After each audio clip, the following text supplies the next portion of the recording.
Assalamualaikum warahmatullahi wabarakatuh. Gimana kabarnya sobat semua?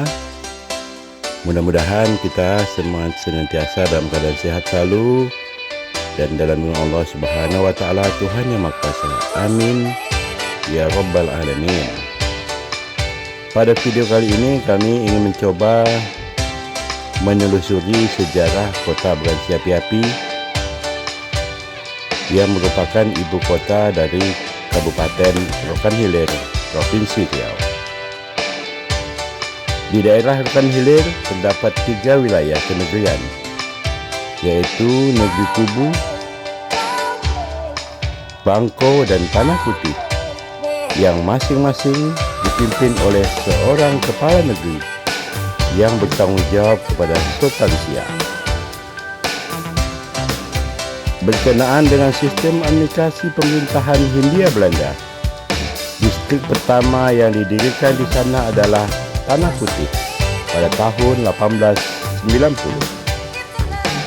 Berdasarkan Statblad 1894 nomor 94, Andai Rafduling Bagansi Api-api dengan ibu kota Bagansi Api-api termasuk dalam Afdali Bengkalis, Residenti Ospus Van Sumatera, yang terdiri dari 3 subdistrik, yaitu Bangko, Kubu, dan Tanah Putih. Setelah Bagansi Api-api yang dipercaya dibuka oleh pemukim-pemukim Tionghoa berkembang pesat, pemerintah Hindia Belanda memindahkan pusat pemerintahan ke kota ini dari Tanah Putih pada tahun 1900. Bagansi Api-api semakin berkembang setelah pemerintah Hindia Belanda membangun pelabuhan modern dan terlengkap untuk mengimbangi pelabuhan lainnya di Selat Malaka hingga Perang Dunia Pertama usai. Setelah kemerdekaan Republik Indonesia diproklamirkan, wilayah kewedanaan Bagansi Api-api yang meliputi Kubu, Bangko, dan Tanah Putih digabungkan ke dalam Kabupaten Bengkalis, Provinsi Riau. Menurut cerita masyarakat Bagansi Api-api secara turun-temurun, nama Bagansi Api-api erat kaitannya dengan cerita awal kedatangan orang Tionghoa ke kota ini. Disebutkan bahawa orang Tionghoa yang pertama sekali datang ke Bagansi Api-api berasal dari daerah Songkhla di Thailand. Mereka sebenarnya adalah perantau-perantau Tionghoa yang berasal dari distrik Tong An di Xiamen, wilayah Provinsi Fujian di Tiongkok Selatan. Konflik yang terjadi antara orang-orang Tionghoa dengan penduduk Songkhla, Thailand, telah menjadi penyebab terdamparnya mereka di kota Bagansi Api-api. Dalam cerita disebutkan bahawa pelarian tersebut dilakukan dengan menggunakan 3 perahu kayu atau dikenal dengan tongkang. Kejadian-kejadian selama dalam perjalanan menyebabkan hanya 1 tongkang yang selamat sampai ke darat, yaitu tongkang yang dipimpin oleh Ang Ni Kui bersama 17 orang penumpang lainnya. Tongkang yang selamat ini kebetulan membawa serta payung Dewa Tai Sun Ong yang diletakkan di bagian hulu dan patung Dewa Kui Ong Ya yang ditempatkan di dalam rumah tongkang. Menurut keyakinan mereka, patung-patung ini akan memberi keselamatan selama pelayaran itu. Petunjuk akhirnya diberikan oleh sang dewa setelah mereka melihat cahaya api yang berkerlap-kerlip sebagai tanda adanya daratan. Cahaya api itu ternyata berasal dari kunang-kunang yang bertebaran di antara hutan bakau yang tumbuh subur di tepi pantai. Di daerah tak bertuan inilah mereka mendarat dan membangun tempat pemukiman baru yang kemudian dikenal dengan nama Bagan Siapi-api. Adapun kata Bagan mengandung makna sebagai tempat, daerah, atau alat penangkap ikan. Atau ada juga versi lain yang menyebutkan kata Bagan yang berasal dari nama alat atau tempat menangkap ikan, yaitu bagan, bagang, atau jermal. Sementara api berasal dari nama pohon api-api yang banyak tumbuh di daerah pantai. Inilah sekelumit sejarah kota Bagan Siapi-api yang dikenal juga dulu sebagai penghasil ikan terbesar nomor 2 di dunia setelah Norwegia. Dulu kota ini dikenal sebagai penghasil ikan terpenting sehingga dijuluki sebagai kota ikan. Menurut beberapa sumber, di antaranya surat kabar The Indische Merkur menulis bahwa pada tahun 1928 Bagan Siapi-api adalah kota penghasil ikan terbesar kedua di dunia setelah kota Bergen di Norwegia. Pada tahun 2023 akan membangun International Fish Market yang berlokasi di Jalan Pelabuhan Bagan Siapi-api.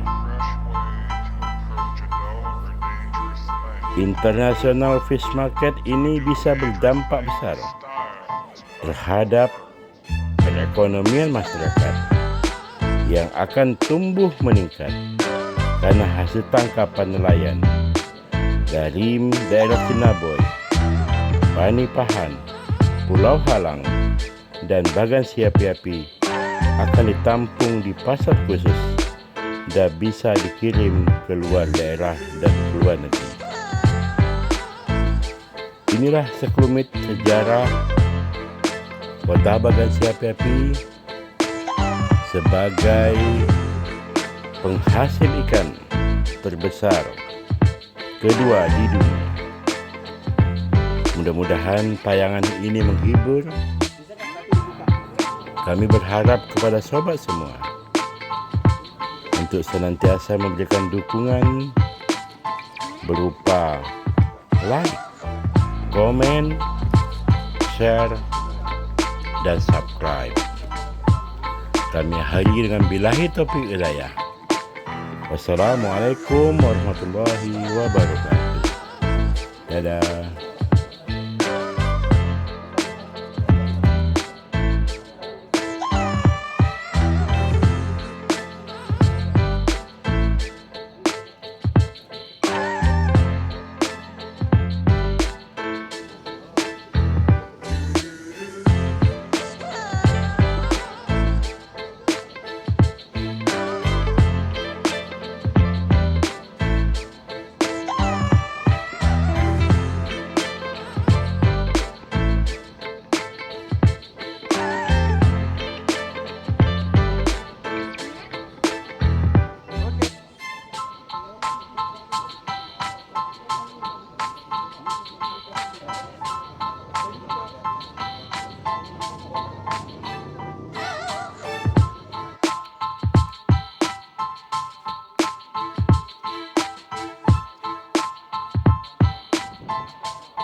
is the answer to everything.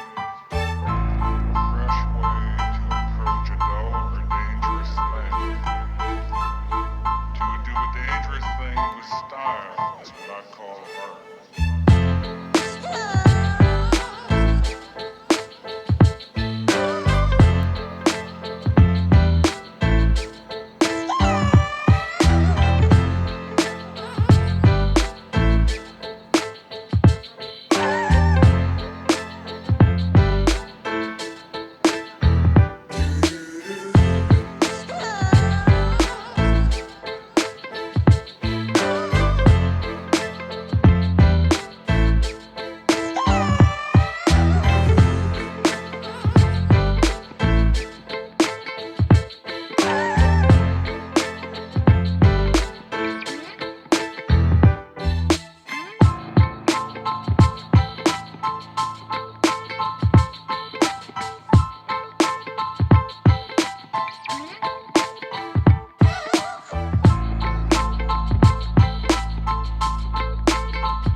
Style.